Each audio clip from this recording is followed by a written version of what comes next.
Donc, les gens, quand ils viennent dans la spiritualité, ils viennent voir un maître spirituel, c'est quand ils ont des difficultés. Mais quand les problèmes sont résolus, ils prennent leur clic et leur claque. Alors que c'est maintenant même que devait commencer pour eux l'étude spirituelle pour prévenir ce qui est négatif demain.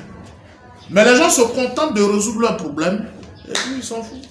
Le jour où tu le vois, c'est qu'il a encore un autre problème. Mais c'est pas ça l'objectif de la vie.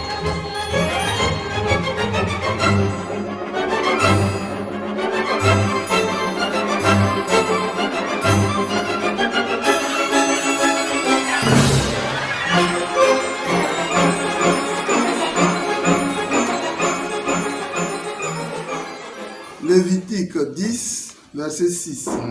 On était tout à l'heure à Lévitique 9, mais on est à Lévitique 10. Oui. Et Aaron épousa Élisabeth.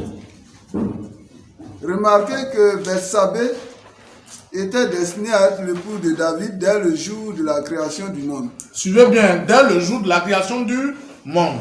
Élisabeth, elle aussi, était destinée à Aaron dès la création du monde.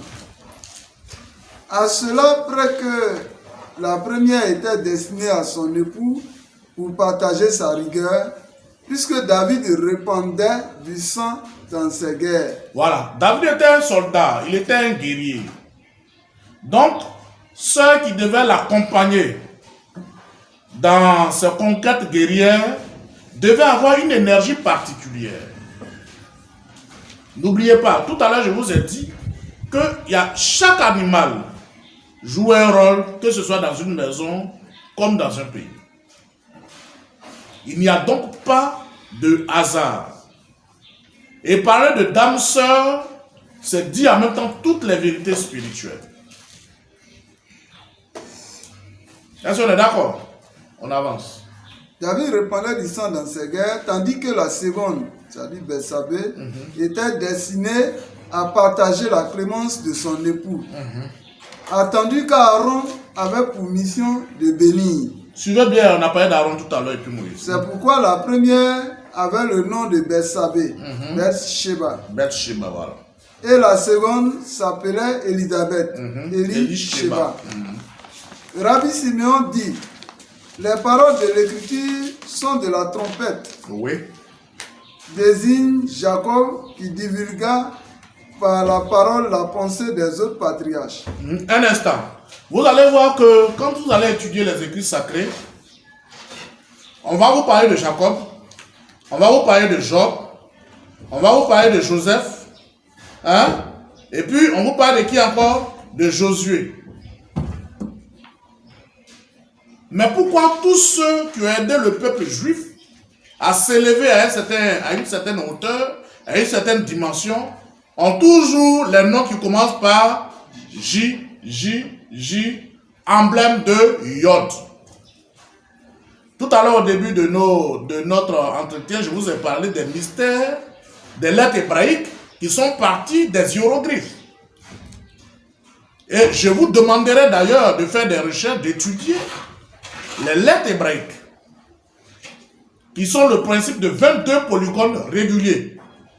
Donc, quand vous allez prendre une lettre hébraïque, vous allez prendre en même temps une figure géométrique. Vous allez comprendre beaucoup de choses. Toute la magie, ou une partie de la grande magie, réside dans les 22 polygones réguliers, dans les 22 lettres hébraïques. Et derrière chaque lettre hébraïque, il y a des esprits. Donc, des conduites à tenir. Quelqu'un qui veut être riche et qui ne sait pas que la loi de la richesse stipule que le premier élément de l'homme qui doit être riche ne doit pas coucher avec une femme dans la journée. Si quelqu'un qui dit qu'il veut être riche et tu ne connais pas ça, c'est que ce n'est pas la peine. Quelqu'un qui veut avoir un pouvoir de verbe, que le premier totem de ce verbe-là, du pouvoir du verbe, c'est d'abord le mensonge à proscrire. Le deuxième totem du pouvoir du verbe, c'est de ne jamais dire de n'importe quoi. C'est là que mon frère Kwasi et moi, on ne s'entend pas. Il parle trop vite et il dit des choses inutiles. Mais comment est-ce que quand tu seras dans une position difficile, tu dois ordonner que les choses se réalisent mais tu as pris la même bouche pour dire des choses inutiles. C'est une question de principe. Comme je veux avoir un pouvoir du verbe, alors je ne prends pas ma bouche pour dire n'importe quoi. Comme je veux être riche, alors je dois avoir tel comportement, tel comportement, tel comportement. Comme je veux que mes enfants soient puissants et prospères, alors je dois avoir tel comportement, tel comportement, tel comportement. Et ça, avant même que l'enfant ne naisse. Moi, j'ai toujours vu tous mes enfants 2 ans avant.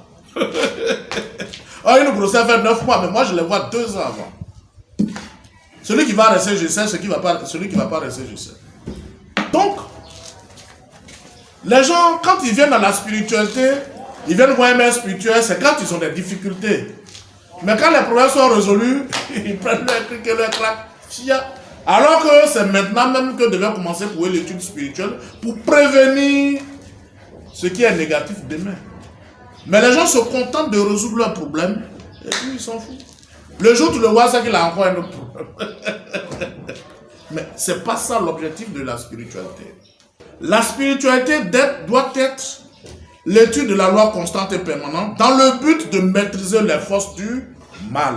Parce que si aujourd'hui vous êtes riche et puis demain matin vous êtes pauvre, si vous avez le pouvoir aujourd'hui et puis demain matin vous perdez le pouvoir, à quoi vous a servi tout cela?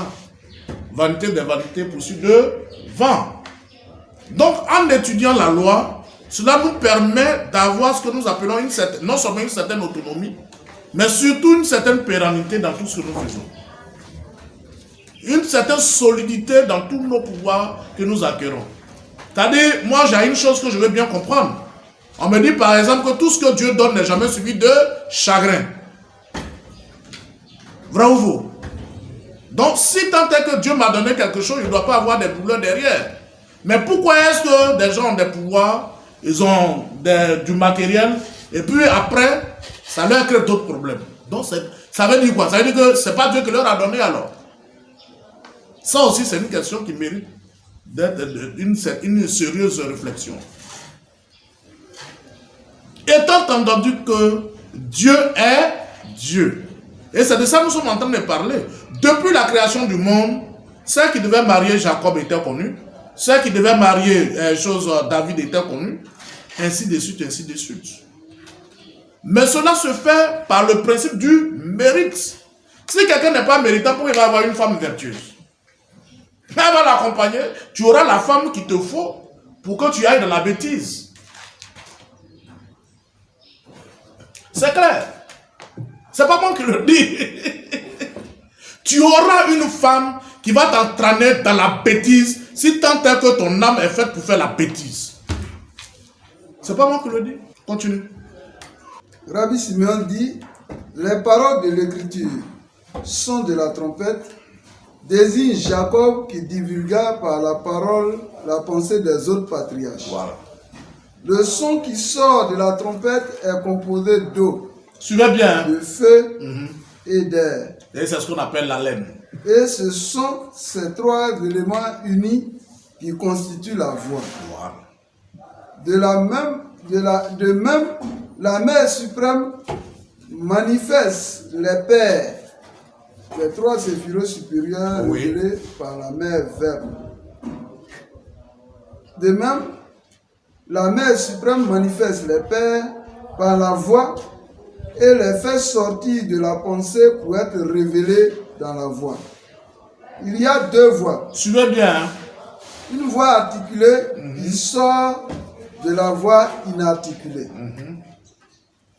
La voix inarticulée, c'est la trompette.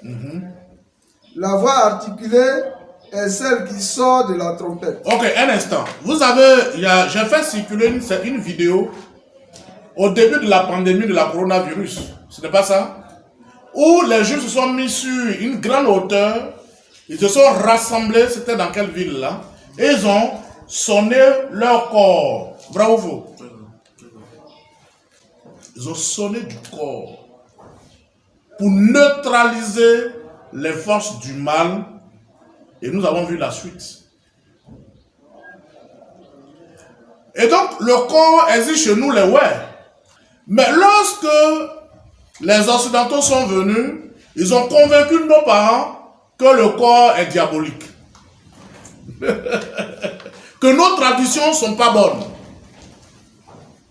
Mais s'ils ne nous avaient pas convaincus de cela, ils savent que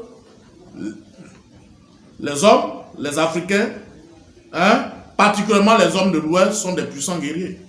Le roi n'a pas besoin de tracer un truc sur son corps. N'a pas besoin de ça, ça tu le sais.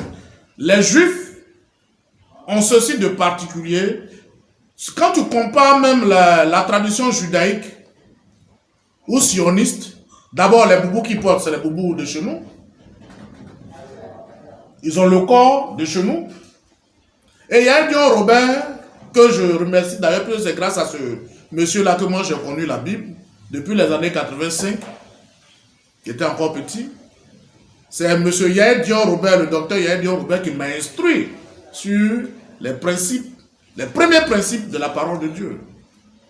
Et ce monsieur-là a parlé des Danites ou des Dan, qui sont une tribu juive. Qu'est-ce qu'il a dit? Est-ce que ce qu'il a dit était faux? Est-ce que c'était vrai? Mais aujourd'hui, quand tu fais la comparaison, tu fais le parallèle, tu comprends. Que les Juifs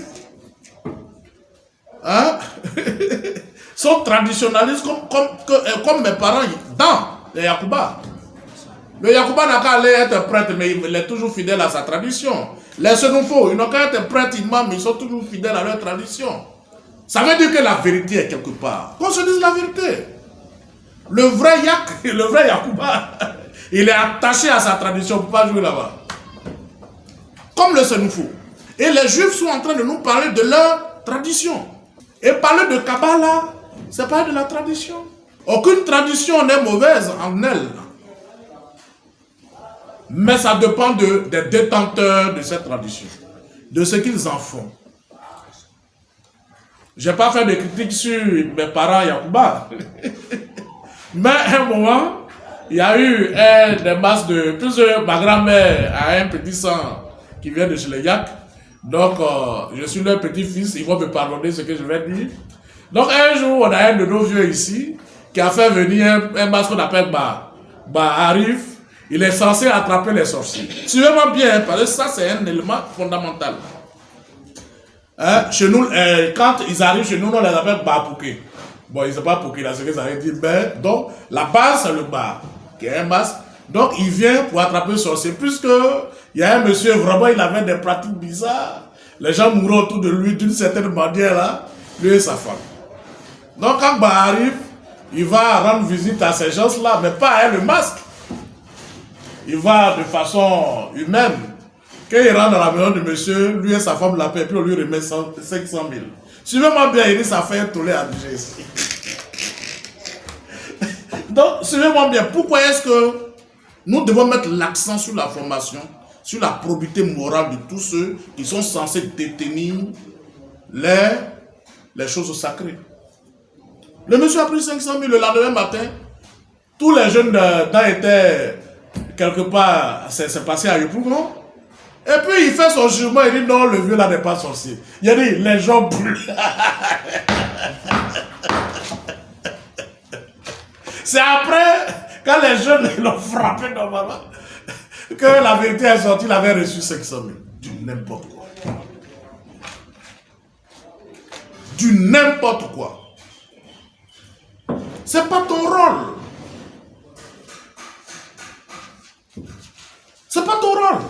Et à partir de ce moment, il a tué son masque. Il a tué son masque. Tu as parlé de la corruption. Voilà. Si un homme de Dieu se laisse corrompre parce qu'on lui fait des promesses très alléchantes, c'est son problème à lui. Tu vas rouler dans les 4x4, tu vas avoir des grosses villas, mais tu n'auras plus le pouvoir de parler aux gens. Or, il est important d'avoir le pouvoir du verbe. Et on nous dit que le verbe, c'est la combinaison de l'haleine, c'est-à-dire du feu, de l'eau et de l'air, mais qui passe par le larynx. Donc il y a 2 degrés. Il y a le degré de l'œsophage, ça c'est tous ceux qui fécondent, ils sexualisent, ils mangent et puis ils dorment. Et il y a le degré de la trachée artère. qu'on utilise pour faire les prières, qu'on utilise pour faire les libations, qu'on utilise pour faire les rituels, pour un monde meilleur, dont l'homme même est une composition divine. Depuis les phalanges et les choses, l'enseignement zoroastique nous enseigne sur les 28 phalanges, 14, qui ont un pouvoir colossal.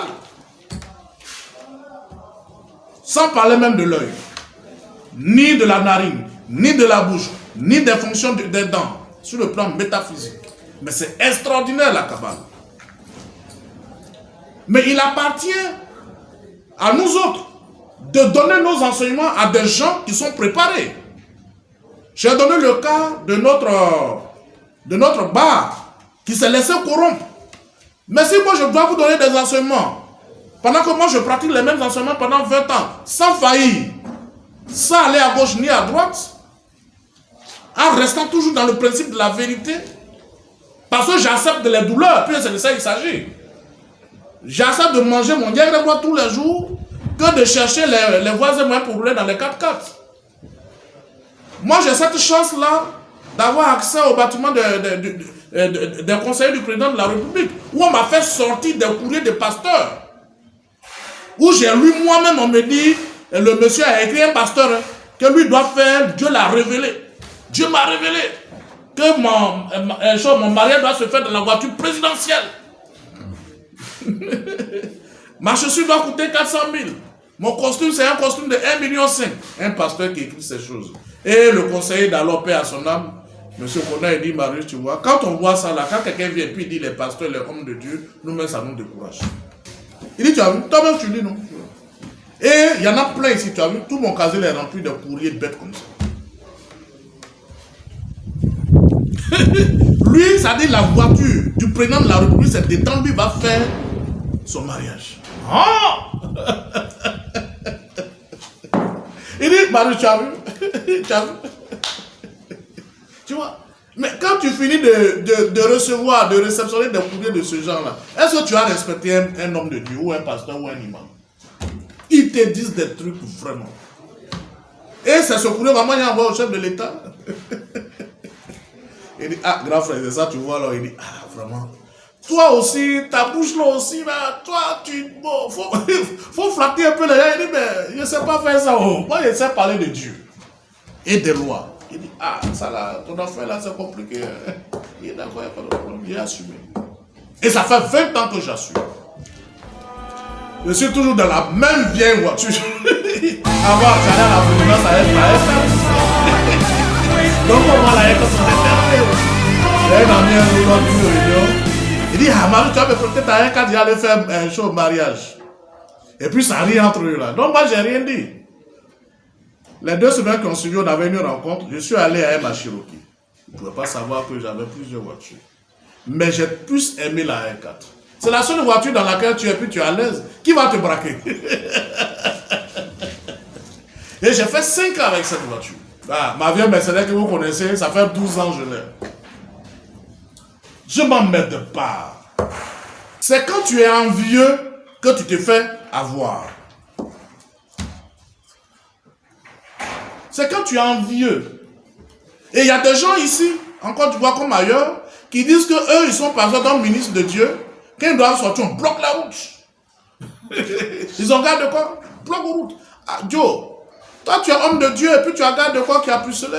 Bon, attends, ton Dieu là c'est qui? Et il dit lui aussi, les ministres. On bloque la route et puis sort. Il y en a même qui roulent, ils ne regardent pas devant. Ça, ici, t'as cogné. Et ça, c'est le travail du Saint-Esprit. Hein? Du Saint-Diable, du Saint-Démon. Ouais.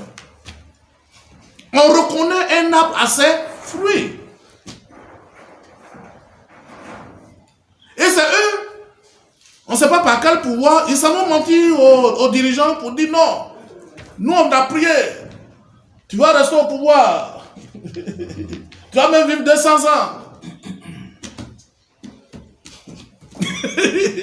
Parce que dès lors où le dirigeant se retrouve dans une position de Dieu, Parce que les imams, les pasteurs ou les hommes de Dieu le lui ont fait savoir qu'eux sont les prix pour lui, tout ce qu'il fait est bon. Il appartient. Mais vous avez déjà l'habitude de dire aux gens, comme ils ont l'argent, qu'ils sont les meilleurs, ils sont les plus bons, après Dieu c'est eux. Et puis un matin, vous allez encore les voir pour dire non, il faut faire attention. Mais il va faire quelle attention? Chez nous, les ouais, on te dit qu'on ne coupe la queue du chien lorsqu'il est chiot. Mais s'il a grandi et que tu veux couper sa queue, il te mord. Il te tue même. Et c'est le conseil que je donne à tous ceux qui sont responsables. Surtout aux chefs traditionnels. Aux chefs religieux. Notre rôle, c'est de sermonner les gens. Mais si tu les caresses dans le sens du poil, c'est sûr et certain que tu seras responsable de ce qui va arriver à ta famille, à ton village ou à ton pays. Tout commence dès le début. Les Houphouët-Boigny ont régné longtemps, ont vécu longtemps, parce qu'eux, ils ont écouté leur maître. Le vieux Houphouët, je m'en souviens encore comme si c'était hier. Il est même allé s'incliner, c'est-à-dire mettre son oreille dans la bouche du vieux Yacouba Sylla, qui lui a dit des choses. Monsieur Fologo vit encore, il sait de quoi je parle. Et quand le président Félix Houphouët-Boigny voulait parler, il nous parlait par exemple de Bon Coulibaly. Il dit le vieux Bon, je ne sais pas, mais il me répétait toujours les mêmes phrases à elle-même, les mêmes virgules, les mêmes points, chaque année. Mais ce vieux, il avait de la mémoire. Ça veut dire que le vieux lui disait des choses qu'on ne faisait pas, et puis il acceptait de ne pas le faire. Le vieux Yacouba Sylla, sous son lit, les choses mortuaires, puis il était vraiment fatigué. Il a demandé à voir Houphouët-Boigny. Houphouët s'est déplacé. Et il lui a dit des choses. Je prends M. Fologo à témoin. Le vieux Fologo est là. Il y a des gens qui savent beaucoup de choses. Ils sont là. Ils ne sont pas encore morts. Je vous oriente vers eux. Il y a M. Georges Moyen qui est là. Il vit encore. Allez vers lui, vous allez comprendre beaucoup de choses. Il y a des gens sur la terre de l'homme qui ont un pouvoir verbal. Quand on dit quelque chose là, il ne faut pas aller au-delà de ça. Il faut respecter. Si vous voulez, je peux parler, moi j'ai pas peur. Le vieux Yacouba Sylla, pendant qu'il était en train de mourir, a dit à Houphouët-Boigny, notre père, à nous tous, mon fils, il y a une chose qu'il ne faut jamais accepter dans ta vie. La honte. Yacouba Sylla, à Gagnon, était mourant. Et il a demandé à voir Houphouët-Boigny. Et Houphouët lui dit, mais papa, je suis président maintenant, je ne peux plus me déplacer comme avant. Il dit, arrête-toi pour venir. Et ce que je suis en train de dire là, il y a des témoins qui sont encore vivants. Il y a des témoins qui sont encore vivants. S'ils sont honnêtes et sincères, le vieux Yacouba a dit, c'est nous qui avons prié pour toi, mon fils, pour que tu sois président. Et on a prié pour que tu aies 40 ans de pouvoir. Mais ton pouvoir est fini, mon fils. Et je souhaite que ça soit bien publié. Ton pouvoir est fini, mon fils. Donc le pouvoir du président Félix Houphouët-Boigny était fini depuis 1980. Il dit, mais comme tu dis que tu n'étais pas préparé à ça, je vais prier le bon Dieu, mais il ne faut pas aller au-delà de 5 ans. Donc en 1980, il y a eu une élection. Houphouët a été réélu pour 5 ans. Donc il devait arrêter son pouvoir en 1985. Je suis en train de dire quelque chose qui est très grave et les témoins sont encore vivants. S'ils veulent être honnêtes, ils vont confirmer. Il dit, mon fils, la honte, c'est la seule chose qu'un homme ne doit pas avoir dans sa vie. La honte, c'est pas bon, mon fils. La honte tue. Donc, Houphouët a dit, ah papa, fais quelque chose. Il dit, il n'y a pas de problème, je vais prier. Mais tu ne vas pas aller au-delà de 5 ans. J'appelle encore, je dis le même chose, ministre Fologo est encore là. Hein. C'est quelqu'un que j'aime beaucoup. Très érudit, il sait beaucoup de choses. Je n'ai pas compris pourquoi le ministre Fologo un matin se lève après 85 pour dire non que Houphouët-Boigny a encore le choix. Nous avons vu ce qui s'est passé en 90. Au point où des enfants qui savent même pas ce que Houphouët lui a fait pour le monde entier se sont mis à l'insulter pour dire Houphouët voleur. Ce que le vieux Yacouba Sylla a dit avant de mourir, c'est pas ça qui est arrivé. Il dit, mon fils, pour être efficace, il faut te retirer. Mais comme tu insistes, je vais prier, on va arriver, mais il ne faut pas aller au-delà de 5 ans. Pendant que les autres présidents sénégalais se sont retirés, les Abdou Diouf, se sont retirés.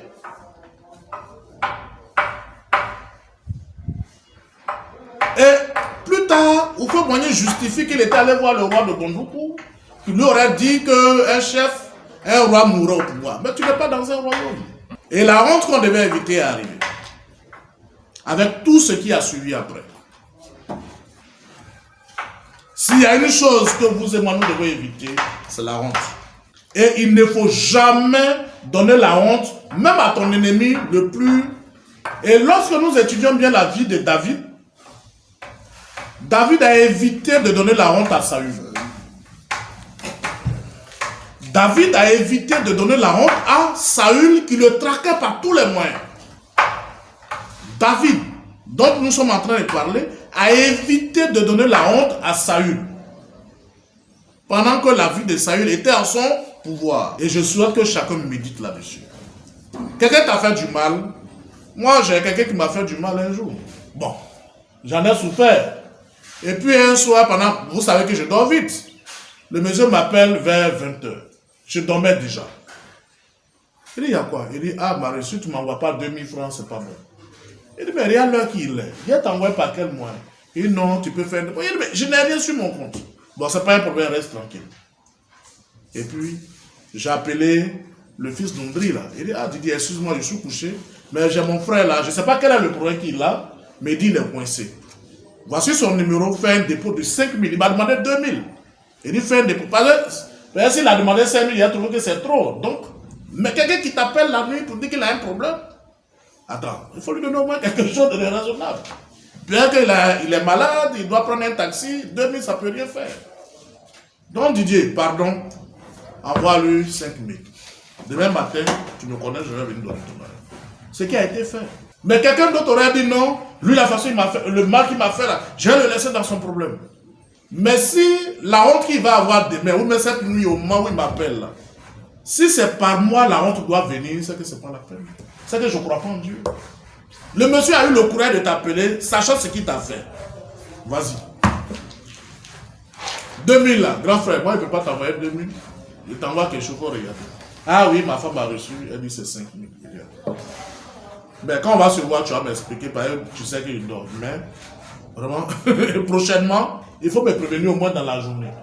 Et tant que vous respecterez les principes de la loi, c'est-à-dire vous faites tout pour ne jamais donner la honte à quelqu'un. Pendant que vous avez le pouvoir de l'humilier, vous ne le faites pas. Personne ne pourra vous faire du mal. Et le vieux Yacouba Silla a dit à notre papa Oufoué, il dit, s'il y a une chose qu'un homme doit éviter, c'est la honte. De recevoir la honte et donner aussi la honte à quelqu'un. Mais quand on parle de Yacouba Silla, il faut parler du Mouride, qui a fait la prison à Dimbokro. Comment est-ce que ce Mouride-là a rencontré Mami Fetter, dont parle toujours Oufoué Boigny? Non seulement qu'elle est la grande sœur d'Oufoué, mais en même temps qui est sa mère. Prochainement, je parlerai de ce mystère.